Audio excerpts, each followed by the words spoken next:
ஒரு ஃபிசிக்கல் எஜுகேஷன்ன்றோம் கிட்டத்தட்ட ஒரு எம்பிபிஎஸ்க்கு ஈக்குவலாக நாங்கள் வந்து படிக்கணும்.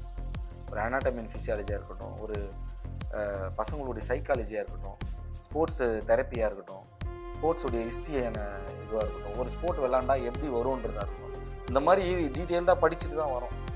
ஆனால் படிச்சுட்டு வந்து என்ன வேலை பார்க்குறோம் போது அது என்னன்னா பிரதர், ஒரு ரஞ்சி ஆடுறவங்களுக்கோ ஒரு டிஎன்பியில் ஆடுறவங்களுக்கோ வேலை வாய்ப்புகளாக இருக்கட்டும், ஒரு ஸ்பான்சர்ஷிப்பாக இருக்கட்டும், தேடி தேடி போய் கொடுக்குறாங்க. நான் வந்து அவங்கள ஈஸியாக வந்துட்டாங்கன்னா நான் சொல்லவில்லை. அவங்களும் இப்போ எனக்கு ஒரு ஸ்டோரி இருக்கிற மாதிரி அவங்களுக்கும் கஷ்டப்பட்டு தான் வந்திருப்பாங்க. நான் இல்லைன்னா யாரையுமே நம்ம குறைச்சி எடை போட விரும்பல. நாங்கள் என்ன கேட்குறோம்னா, டென்னிஸ் பால் கிரிக்கெட் கவர்மெண்டால் அங்கீகரிக்கப்பட்ட ஒரு கேம். ஒரு 65 கேம்ஸ் இருக்குதுன்னா அதில் ஒரு கேம் இது. ஏன் நம்ம தமிழ்நாட்டில் மட்டும் இது தவிர்க்க? தோனின்னு ஒருத்தர் வந்ததுக்கு அப்புறமா தான் நிறைய மாற்றங்கள் வந்துச்சு. அதை பார்க்கும்போது ஓகே நம்மளால ட்ரை பண்ணலாம் அப்படின்னு ட்ரை பண்ணிடலாம். காட் கிரேஸ் ஒரு சான்ஸ் கிடைச்சிருக்கு, இப்போ விளாண்டுட்டு இருக்கோம். ஆனால் என்ன வருத்தம்னா, நம்ம இவ்வளவும் பண்ணிட்டு வந்துமே ஒரு ரெகக்னேஷன் நமக்கு கிடைக்கலையே அப்படின்ற ஒரு வருத்தம்.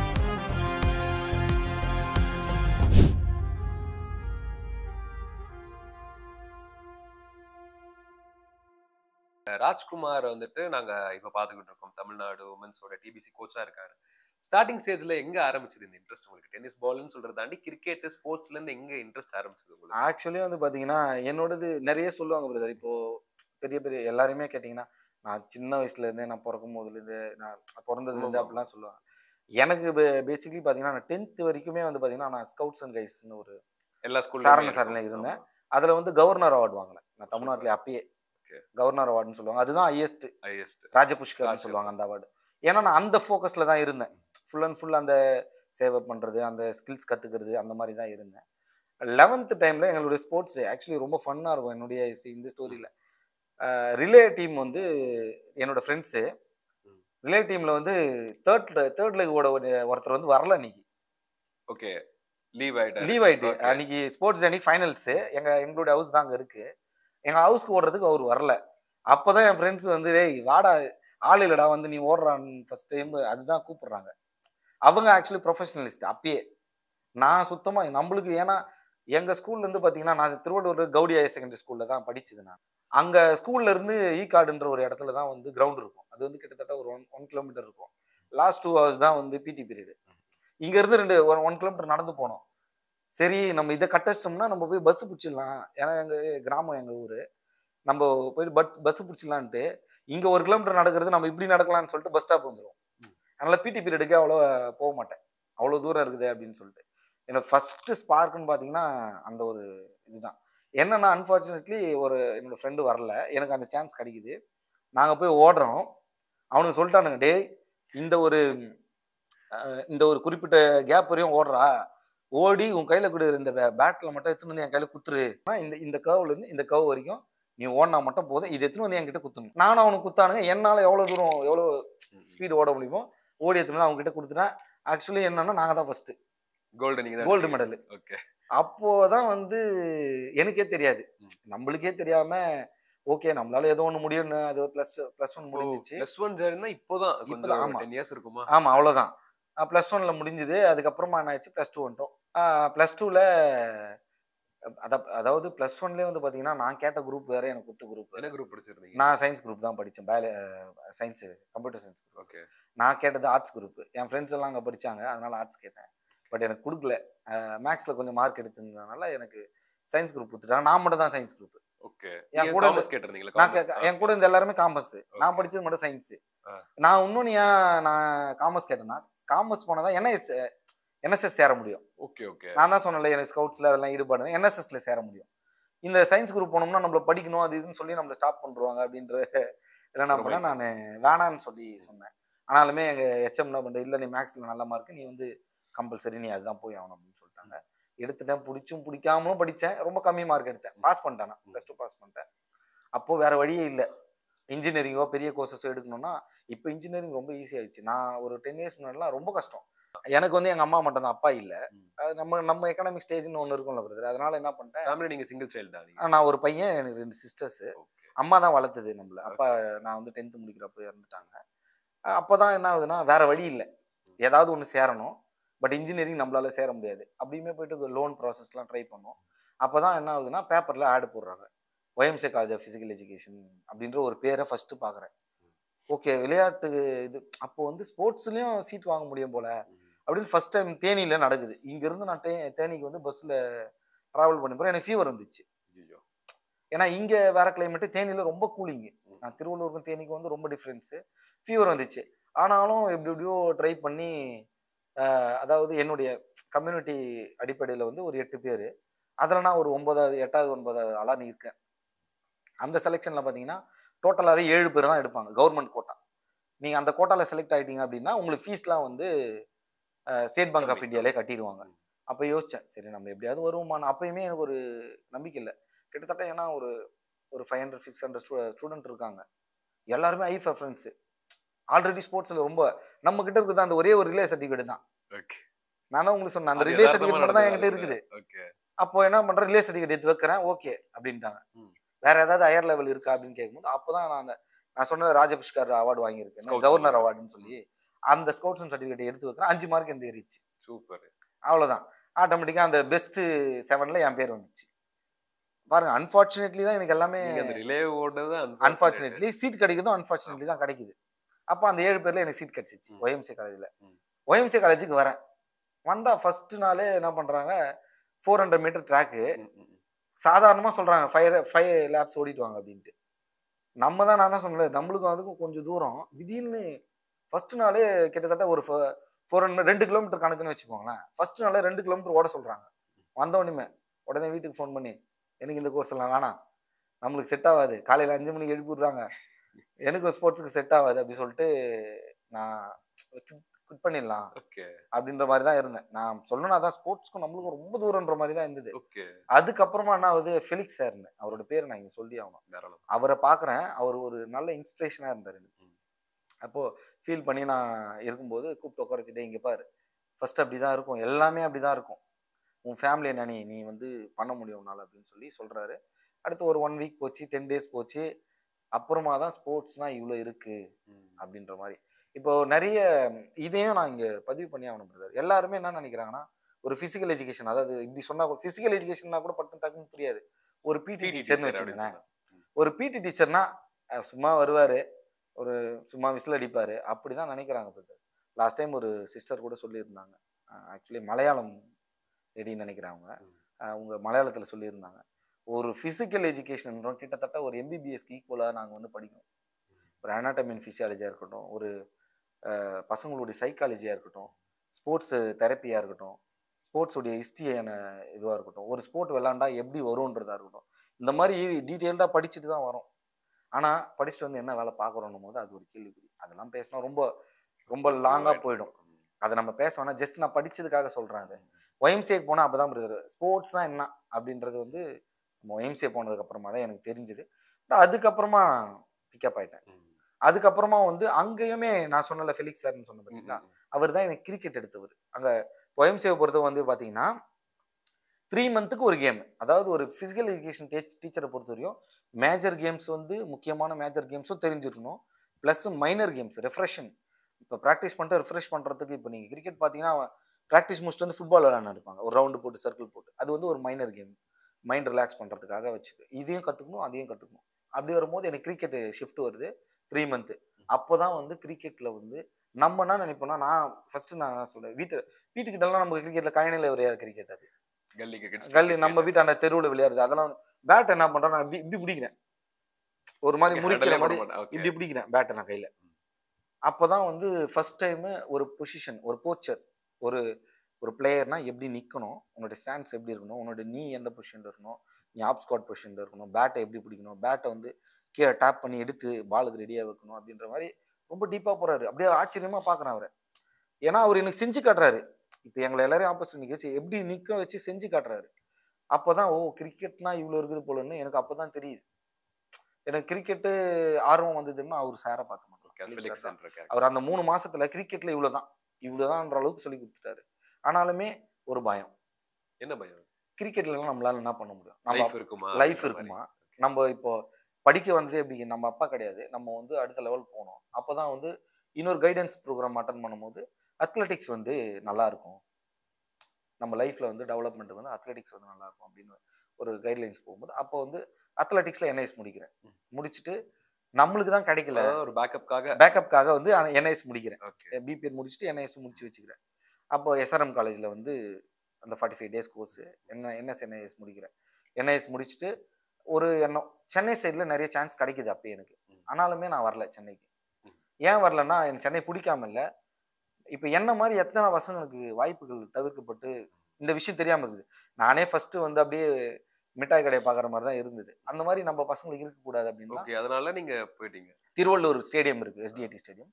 அங்கேயே நான் வந்து R3 ஸ்போர்ட்ஸ் அகாடமி அப்படின்னு சொல்லிட்டு ஸ்டார்ட் பண்ணிட்டு என்கிட்ட கிட்டத்தட்ட ஒரு ஸ்டார்ட் பண்ண பிகினிங்ல ஒரு 96 ஸ்டூடெண்ட்ஸ் இருந்தாங்க. 5 இயர்ஸ்லேருந்து ஸ்டார்ட் பண்ணேன். 5 இயர்ஸ் என்கிட்ட வந்து 5 வயசுல ஒரு பையன் வந்து சேர்ந்தான். அவன் வந்து பார்த்தீங்கன்னா லாஸ்ட் இயர் சன் டிவில எல்லாம் கூட வந்திருப்பான், நேஷனல் மெடலிஸ்ட். Super super. அந்த அளவுக்கு இருந்தது. லாஸ்ட் இயர்ல லாஸ்ட் 2 இயர்ஸ் முன்னாடி அவன் வந்து நேஷனல் மெடலிஸ்ட் சன் டிவில. உங்களோட? ஆமா, என்னோட ஸ்டூடெண்ட். ஓகே.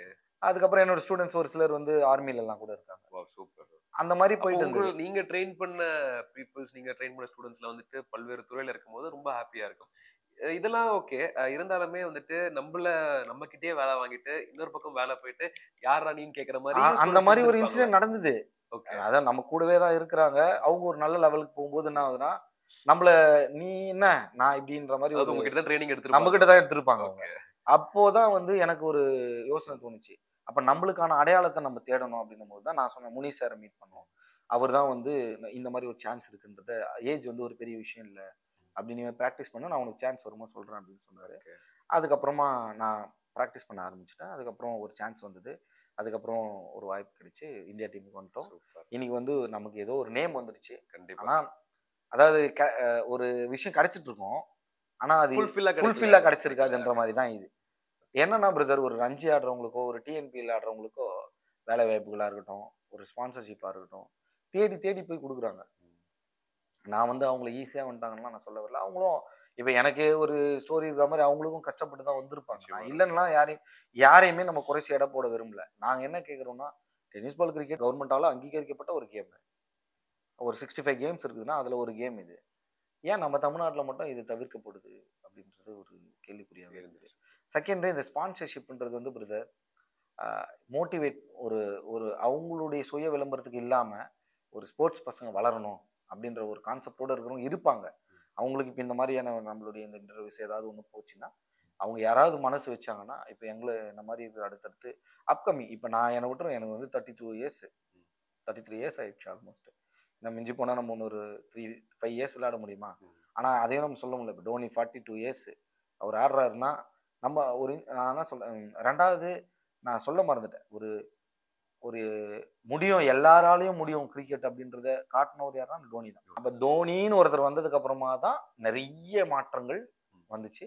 அதை பார்க்கும்போது ஓகே நம்மளாலையும் ட்ரை பண்ணலாம் அப்படின்னு ட்ரை பண்ணது தான். கார்ட் ரேஸ் ஒரு சான்ஸ் கிடைச்சிருக்கு, இப்போ விளாண்டுட்டு இருக்கோம். ஆனா என்ன வருத்தம்னா நம்ம இவ்வளவும் பண்ணிட்டு வந்துமே ஒரு ரெகக்னேஷன் நம்மளுக்கு கிடைக்கலையே அப்படின்ற ஒரு வருத்தம் இருக்கு. இந்தியாவை ரெப்ரசென்ட் பண்ணி ஆடுறீங்க, ஆடும்பொழுது ஜெயிச்சதுக்கு அப்புறம் அந்த இந்தியா பிளாக் எடுத்துட்டு ஓடுற விஷயம் ஒரு ப்ரௌடான மூமெண்ட் உங்களுக்கு. அதுதான் நான் அதுதான் சொல்றேன். நாங்க வின் பண்ணிட்டு இப்ப நேபாளல நடந்தது, வின் பண்ணி முடிச்ச உடனே இப்போ நான் ஒரு பிசிக்கல் எஜுகேஷன் டீச்சர்னும் போது நான் பிளாகை இப்படி போட்டிருக்கேன் மேல. எப்படின்னா நாங்க கழட்டும் போது ஃபிளாகை இறக்கும் போது ஃபிளாக் வந்து மேலே தான் போடுவோம். மேலே போட்டுட்டு அந்த நாட்ஸ் எல்லாம் கழட்டிட்டு மடிப்போம், இப்படி போடுவோம் மேலே. அதை தாண்டி அதே ஃபிளாகை இப்படி தூக்கி பிடிக்கும் போது அது வந்து ரொம்ப நல்ல எனக்கு அதுதான் சொல்றேனே, நம்மள மீறி ஒரு மொமெண்ட் அது. நான் என்ன மட்டும் இல்ல, இந்தியன் டீமே வின் பண்ணிட்டு அந்த ஒரு மொமெண்ட்ல அது வேற மாதிரி அந்த ஃபீல்லாம் நம்ம சொல்ல முடியாது. அதுவும் ஏசியா கப் நாங்க ஆடினது கிட்டத்தட்ட ஒரு 6 கண்ட்ரிஸ் அதுல வந்திருந்தாங்க. 3 months முன்னாடி தான். ஆமா அதுல இந்தியா டீம் நம்ம ஆல்ரெடி ரெகுலரா நம்ம சாம்பியன்ஸ் தான். சூப்பர். அப்படி இருக்கும்போது அது ஒரு ஃபேண்டாஸ்டிக் மொமெண்ட் அது சொல்லணும்னா. ஆனா அவ்வளவும் அப்படியே செதஞ்சிச்சு. எதனால? தமிழ்நாடு வந்து இறங்கணும்னு அவ்வளவும் இறங்கணும் உடனே நம்மளுக்கு நினைச்சிட்டு இருப்போம் ஒரு கொண்டாட்டம் இருக்கும் அப்படின்ற ப்ரோ. நான் தான் நினைக்கிறேன் ப்ரோ, நான் அதான் சொல்றேன், ஓவர் இமேஜினேஷன்ல வரேன். என்ன இமேஜின் பண்ணீங்க? என்ன கிடைக்கல? இப்போ நம்ம இங்க வரோம், ஓகே நம்ம இந்தியாவுக்கு ஆடிட்டோம், நம்ம வர்றதுக்குள்ள எல்லாருக்கும் தெரிஞ்சிருக்கும், எல்லா மீடியாவும் வருவாங்க. ஏன்னா என்ன விஷயம் பார்த்தா இந்த பேட்ச்ல தான் இதுக்கு முன்னாடி நிறைய பேர் ஆடி இருக்காங்க. நான் ஃபர்ஸ்டே உங்களுக்கு சொன்னேன், இந்த பேட்ச்ல 2 பேர் தான் தமிழ்நாட்டுல இருந்து மொத்தமே 2 பேர் தான் இந்தியா டீமுக்கு போயிருக்கும். ஜஸ்ட் 2 பேர் தான் ம். பாய்ஸ்ல. அப்படின்னும் போது ஓகே 2 பேர்ல அதுவும் சென்னை ஒட்டின மாதிரி இருக்கிறது நான் தான். நான் மட்டும் தான் ஃப்ளைட்ல வந்து இறங்கி வரேன். அப்போ ஒரு ஒரு ட்ரீமோட தான் வரேன் நான் ஃப்ளைட்ல வரேன். ஓகே நம்ம போகும்போது நிறைய மீடியா நம்ம தான் டிவில பார்க்குறோம்ல பிரதர். இப்போ இந்தியா போயிட்டு ரெப்ரசென்ட் பண்ணிட்டு வந்தா ஏர்போர்ட் அவங்க வாசல்ல ஏர்போர்ட்ல ஏதாச்சும் அப்படியே போடுவாங்க. நிறைய பேர் இருப்பாங்க. அப்படி இப்படின்னு வரேன். வந்தா என்னோட ரிலேட்டிவ்ஸ் என்னோட உங்களுக்கு தெரிஞ்ச பேரண்ட்ஸ் relative அவங்க close மட்டும் தான் circles இருக்காங்க. மட்டும் இருக்காங்க. ஓ என்னடா இது அப்படின்னு நினைக்கும் போது அப்புறமா அங்கேருந்து கிளம்பி வீட்டுக்கு போகிறோம். பட் வீட்டுக்கு போகிறதுக்குள்ள அதில் நிறைய சேனல்ஸ்லாம் வந்திருந்தாங்க. வீட்டுக்கிட்டே வந்திருந்தாங்க. அது நம்ம ஊரில் இந்த அண்ணா யாரோ சொல்லியிருப்பார் போல இது மாதிரி வராங்க அப்படின்ட்டு. அப்போ அவங்க மூலியமா இருக்கிற அந்த சர்க்கிள் இருக்கிற நிறைய மீடியா வீட்டுக்கிட்டே வந்திருந்தாங்க. வீட்டுக்கிட்ட வந்தாங்க, நிறைய இன்டர்வியூஸ் கேட்டாங்க, எல்லாமே கொடுத்தோம். நம்ம அப்பயுமே ஒரே ஒரு கோரிக்கை தான் வச்சோம். எனக்கு கவர்மெண்ட் ஜாப் வேணும். ப்ளஸ் வந்து சிஎம் சாரையும் ஸ்போர்ட்ஸ் மினிஸ்டர் மீட் பண்ணணும் அப்படின்னு சொல்லி. ஆனால் எனக்கு அது ஒன்று ஏன்னே தெரியல ப்ரோ. அவங்கள மீட் பண்ணுறது அவ்வளோ ஒரு கடினமான விஷயமா இருக்கோ அது ஏன்னே தெரியல. அவங்க எல்லாருமே ஆனால் நம்ம நார்மலாக டிவிலலாம் பார்க்கும்போது ரொம்ப சிம்பிளான பர்சனாக தான் நம்மளுக்கு தெரியுறாங்க. பட் ஆனால் இந்தியாவுக்கு ரெப்ரசென்ட் பண்ணிட்டு வந்து அவங்களுக்கு ஆனால் சென்ட்ரல் மினிஸ்டர் நான் பார்த்தேன். சென்ட்ரல் ஸ்போர்ட்ஸ் மினிஸ்டர் நான் மீட் பண்ணேன். அவங்கள கூட ஈஸியா பிடிச்சு அவங்கள பார்த்துட்டேன். அதான் சொல்கிறேனே, அவரை அனுராக் தாக்கூர் சாரை பார்த்தேன். ரொம்ப சச் ஜென்யூன் பர்சன். ஆக்சுவலி வேற லெவல். தாஜ் ஹோட்டலில் தான் மீட் பண்ணோம். அவர் உட்கார வச்சுட்டு காஃபி சாப்பிட்டுக்கின்றாரு. அது அது வேற மொமெண்ட். அது ஒரு விஐபி மூலமா தான் ஒரு சான்ஸ். கண்டிப்பா நீங்க வேணா நோட் பண்ணிக்கோங்க. அடுத்த ஒரு நீங்க எங்களுக்கு இன்டர்வியூ தரதா இருந்தா சிஎம் சாரோட எப்படி போச்சுன்ற மாதிரி தான் நாங்க கேட்கற மாதிரி interview. மேபி அது ட்ரூ ஆச்சுன்னு வச்சுங்களேன். கண்டிப்பா. உண்மையிலே ரொம்ப நல்லா இருக்கும். எக்ஸாக்ட்லி கண்டிப்பா நடக்கும் பிரதர். நீங்க அதெல்லாம் நினைச்சு ஃபீல் பண்ணாதீங்க. உங்களோட வெற்றியை நோக்கி நீங்க போயிட்டே இந்த இருங்க. இந்த automatic ஆ இந்த நடக்கும். இன்சிடென்ட் கூட ப்ரோ கேஆர்வி அப்படின்னு சொல்லி ஒருத்தர் பிரதர் ஒருத்தர் ம். ரெட்டில்ஸ்ல இருக்காங்க. ம், ம். அவர் ஆக்சுவலி ஒரு எனக்கு நிறைய ஹெல்ப் பண்ணாரு. இப்போ இந்த ஜெர்சியில கூட இருக்கு பாருங்க. ஆமா கேஆர்வின் போட்டிருக்கீங்க. இந்த ஜெர்சி ஸ்பான்சர் பண்ணாரு எனக்கு. அதுக்கப்புறம் ஃப்ளைட் வந்து நான் போறதுக்கு ம். என்ன செலவோ அது பண்ணி கொடுத்தாரு. அதுக்கப்புறம் சென்ட்ரல் மினிஸ்டர் மீட் பண்றதுக்கு அந்த அரேஞ்ச்மெண்ட் எல்லாமே அவர் தான் பண்ணி கொடுத்தாரு. ஏன்னா நம்ம இந்த இடத்துல அதை பதிவு பண்ணி ஆகணும். கண்டிப்பா. எத்தனையோ பேர் நம்மளை ஏற்றுக்கொள்ளாதப்போ அவர் கேஆர்வி பிரதர் அதான் அண்ணா தான் நிறைய ஹெல்ப் பண்ணாரு. சொல்லணும்னா நான் சென்ட்ரல் மினிஸ்டர் கிட்ட நம்மளை கூட்டு போயிட்டு ஸ்ட்ரெயிட்டாகவே இன்ட்ரோ பண்ணுறாரு. இந்த மாதிரி தமிழ்நாட்டிலேருந்து ஒரு பையன் நம்ம பையன் மாதிரி போகிறான் அப்படின்னு. அவர் ஓகே சூப்பர் தமிழ்நாட்டிலேருந்து ஓகே டென்னிஸ் பால் கிரிக்கெட்டா அப்படின்னு சொல்லிட்டு பேசிட்டு உங்களுக்கு என்ன ஹெல்ப் வேணும்னு சொல்லுங்க நான் பண்ணுறேன் அப்படின்னு சொல்லியிருந்தாரு. கேலோ இந்தியா லோகோ ஓப்பனிங்க்கு அவர் வராரு. அங்கேயே தான் உதயநிதி அண்ணாவும் இருக்காரு. பட் என்னன்னா அவர்கிட்ட அப்பாயின்மெண்ட் வாங்கலை, இவர்கிட்ட தான் அப்பாயின்மெண்ட் வாங்கியிருந்தோம் பார்க்கறதுக்காக. இவரை மட்டும் மீட் பண்ணோம். அதான் சென்ட்ரலில் இருக்கிறவங்கள பார்த்துட்டோம். பட் நம்மளுடைய தமிழ்நாடு எனக்கு என்ன வருத்தம்னா என்னோட பேட்ல நான் ப்ளே பண்ற பேட்ல ஒரு சைடு இந்தியான்னு எழுதிருப்பேன், இது பண்ணிருப்பேன். இன்னொரு சைடு வந்து பாத்தீங்கன்னா தமிழ்நாடுன்னு போட்டு தமிழ்ல போட்டிருப்பேன். சூப்பர். எனக்குள்ள இருக்கிற அந்த உணர்வு தானே அது. நான் தமிழ்ல எழுதிருப்பேன். அந்த பேட் பாத்து தமிழ் பாத்திருப்பீங்க நீங்க. மேபி தமிழ்நாடுன்னு தமிழ்ல போட்டிருப்பேன் நான். அந்த பேட்ல என்ன ஸ்பெஷல் ஹைலைட்னா தமிழ்நாடுன்றதே தமிழ்ல போட்டு வச்சிருப்பேன் நான் அதை. அப்ப என்னுடைய நாடு என்னுடைய இனம் பற்றுனால தான் நான் அதை போட்டேன். லாஸ்ட் இன்டர்வியூல கூட நான் பேசியிருந்தேன். அது நிறைய பேர் ஹர்ட் பண்ணிருக்குமா ஆனால் தெரியல. பேட் கமெண்ட்ஸ் நிறைய போட்டு வச்சிருந்தாங்க. என்னன்னா ஐபிஎல்ல என் தமிழ் பிளேயர்ஸ் இல்லை அப்படின்னு சொல்லி நான் இன்டர்வியூ கொடுத்துருந்தேன். அதுல வந்து நிறைய பேட் கமெண்ட்ஸ்லாம் வந்து பேட் கமெண்ட்ஸ்லாம் நான் பெருசா இக்னோர் பண்ணிருக்கேன். பேட் கமெண்ட்ஸ் கொடுத்து ஏன்னா அவங்க வந்து தமிழ்நாட்டை பொறுத்தவரை ஒரு பிரச்சனை பிரதர். அவனும் போக மாட்டான், போறவனே விட மாட்டான். இது அஸ்வின் பிரதர் கூட லாஸ்ட் ஒரு இன்டர்வியூல சொல்லியிருந்தாரு, ஓப்பனாவே பேசியிருப்பாரு. அந்த மாதிரி தான் இருக்கு. ஏன்னா இன்னைக்கு இவ்வளவு பேர் போலன்னு நம்ம பேசுறோம். ஏன் போலன்னா கூட இருக்கனால தான் போல. இவனை ஏத்துக்க மாட்டான். தமிழ்நாடு பிளேயர் போயிட்டான்னா இவனாலே ஏத்துக்க முடியாது. எங்க இருக்கிறோ பிளேயர்ஸ்க்கு ஒரு இம்பார்ட்டன்ஸ் கொடுக்கிறது ஏன் அதுதான் என்னுடைய கேள்வி. எங்கேயோ இருக்கிறவங்கள நம்ம இப்ப பேசுறோம், ஆனா இங்க இருக்கிறவங்கள உன்னால ஏத்துக்க முடியல. அப்ப நீ என்ன இதுல பற்ற பத்தி நம்ம பேசணும்னு சொல்லுவோம். அண்ட் இந்த மாதிரி நிறைய விஷயம் இருந்தாலுமே இண்டஸ்ட்ரி சைட்ல இருந்து சினிமா சைட்ல இருந்து எதனாச்சும் ஒரு அப்ரோச் வந்திருக்கா, ரெகக்னிஷன் வந்திருக்கா? கேட்டதுனால சொல்றேன். கேபிஒய் பாலா எனக்கு வந்து பர்சனலா வாய்ஸ் மெசேஜ் அனுப்பி உங்களுக்கு அனுப்பிச்சிருக்காருங்களா? Super super. என்ன சொல்லியிருந்தாரு பாருங்க, நீங்களே கேளுங்க. ஹாய் ப்ரோ, வணக்கம் ப்ரோ. நல்லா இருக்கீங்க ப்ரோ? சாரி ப்ரோ, கொஞ்சம் வெளில இருக்கேன் ப்ரோ. கண்டிப்பா ப்ரோ நம்ம ஏதாவது பிளான் பண்ணலாம் ப்ரோ. நிச்சயமா ப்ரோ. நான் உங்களுக்கு கண்டிப்பா கால் பண்றேன் ப்ரோ. இது விஷயம் பேசலாம் ப்ரோ. கண்டிப்பா மீட் பண்ணலாம் ப்ரோ. Sorry bro. அடடா சூப்பர். ஆக்சுவலி ரொம்ப ஸ்பெஷல் மொமெண்ட்னே எனக்கு சொல்லலாம். ஆமா, இப்போ இவ்வளவு விஷயம் பண்ணிட்டு இருக்காரு கேபிஒய் பாலான்ற போது யாருக்கு என்ன பிரச்சனையோ பிரச்சனை நடக்கிறதுக்கு முன்னாடி அந்த இடத்துல அதுதான் பிரதர் எனக்கு என்ன பெரிய வருத்தம்னா பிரதர், இப்போ இவர் வந்து ஒரு இண்டஸ்ட்ரியல் பர்சன். இவருக்கு நிறைய இவர் ஆக்டிங்ல இருக்காரு, ஆங்கரிங்ல இருக்காரு, நிறைய விஷயங்கள் இருக்காரு. நான் இப்போ இவரை எக்ஸ்போஸ் பண்றதுக்காக நான் சொல்ல வரல. அவர் நம்மளை தேடி அவர் நம்மளை கான்டாக்ட் பண்ண முடிஞ்சு அவருக்கு என்ன கான்டாக்ட் பண்ண முடியுதுன்னா இந்த அஃபீஷியல் பர்சன்ஸ்க்கு ஏன் முடியலன்ற ஒரு கேள்வி இருக்குல்ல. இங்க நான் குறிப்பிட்டு இவங்க தான் சொல்ல. ஏன் அஃபிஷியலால, ஏன்னா அவங்களுடைய துறை, அவங்களால முடியும். ஆனா அவங்க ஏன் அதை இனிஷியேட்டிவ் எடுக்க மாட்டாங்கன்னு தெரியல. அது ரொம்ப வருத்தம். பட் ரொம்ப ஹாப்பி. பாலா பிரதர் எனக்கு வாய்ஸ் மெசேஜ் போட்டிருந்தாரு, காலும் பண்ணியிருந்தாரு, கால் பண்ணியும் பேசினாரு என்கிட்ட. ஆனா அவர் வந்து ஏதோ சிங்கப்பூர் ப்ரோக்ராம் ஏதோ இருந்தது போல அங்க. அதனால நான் போயிட்டு வந்து உங்களை கண்டிப்பா மீட் பண்றேன்னாரு. வந்ததுக்கப்புறம் அவரு பிஸி ஆயிட்டாரு ரொம்ப. நானுமே மேட்ச் அது இதுன்னு இப்போ லாஸ்ட் 3 டேஸ் முன்னாடி தான் பஞ்சாப்ல மேட்ச் ஃபெடரேஷன் கப்.